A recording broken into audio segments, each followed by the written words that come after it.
प्रशांत कोरटकरला 3 दिवसांची पोलीस कोठडी सुनावण्यात आली। तर कोरटकरला कोर्टाच्या बाहेर आणल्यानंतर शिवप्रेमींचा संताप उफाळून आला। शिवप्रेमी कोरटकरच्या अंगावरती धावून गेले, त्याच्यावर हल्ला करण्याचा प्रयत्न करण्यात आला।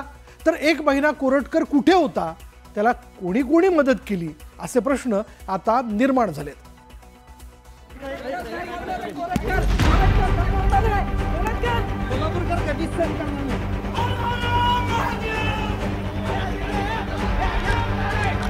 शिवद्रोही प्रशांत कोरटकरला कोल्हापुरातील शिवप्रेमींनी हिसका दाखवला।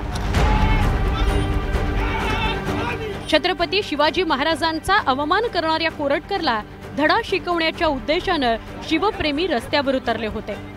कोरटकरवर धावून गेलेल्या शिवप्रेमींनी त्याच्यावर चप्पलफेक करण्याचा प्रयत्न केला।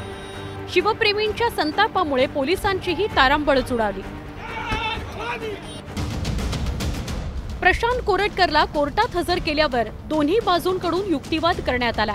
सरकारी वकिलांनी कोरटकरला 7 दिवसांची कोठडी देण्याची मागणी केली होती। कोर्टाने कोरटकरला 3 दिवसांची कोठडी सुनावली। कोरटकरच्या विरोधात एकीकडे शिवप्रेमींचा संताप, दुसरीकडे विरोधकांची आक्रमक भूमिका बघायला मिळाली। छत्रपती शिवाजी महाराजांच्या काळात अशा कायद्याचा चौरंगा करायचे। चौरंगा, एक उजवा हात कापायचे की याला कधी तलवार हातात नाही घेता आली पाहिजे, आणि एक डावा पाय कापायचे की याला कधी घोड्यावर चढता नाही आलं पाहिजे। मला असं वाटतं याची जीभ छाटली पाहिजे की याला कधी कोणाला काही बोलता नाही आलं पाहिजे। ज्या शब्दामध्ये छत्रपती शिवरायांचा आणि शंभूराजेंचा अवमान या कोरटकरांनी केला, जे शब्द वापरले गेले ते खरं म्हणजे या कोरटकरला महाराष्ट्र द्रोही म्हणून घोषित केलं पाहिजे। प्रशांत कोरटकर 1 महिना कुठे होता, त्याला तेलंगणात कशा प्रकारे अटक करण्यात आली ते पाहूया।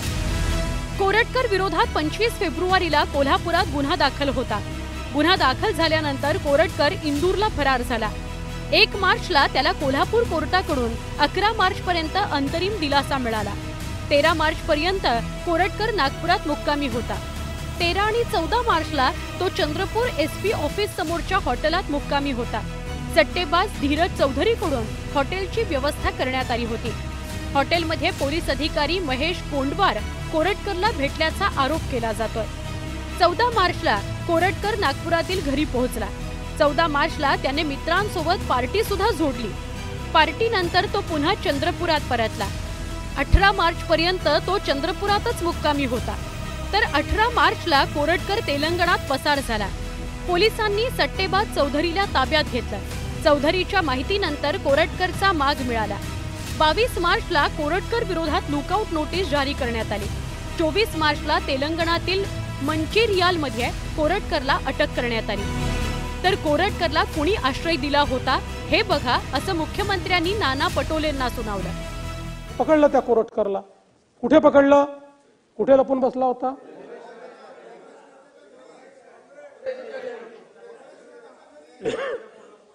तेलंगणामध्ये आता कोणाच्या घरी तुम्ही सांगताय, मी सांगणं योग्य दिसत नाही, पण कोण त्याला आश्रय देऊन बसला होता जरा बघा ना नाना भाऊ त्या ठिकाणी।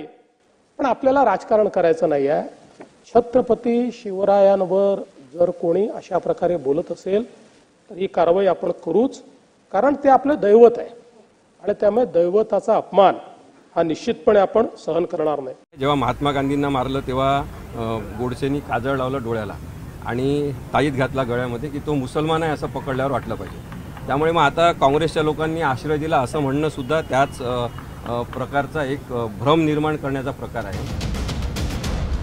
चंद्रपूर पासून तेलंगणात जवळ असल्यानं कोरटकर तिथे जाऊन लपला होता। कोरटकर मध्य प्रदेशात जाण्याचा सगळ्यांचा अंदाज होता।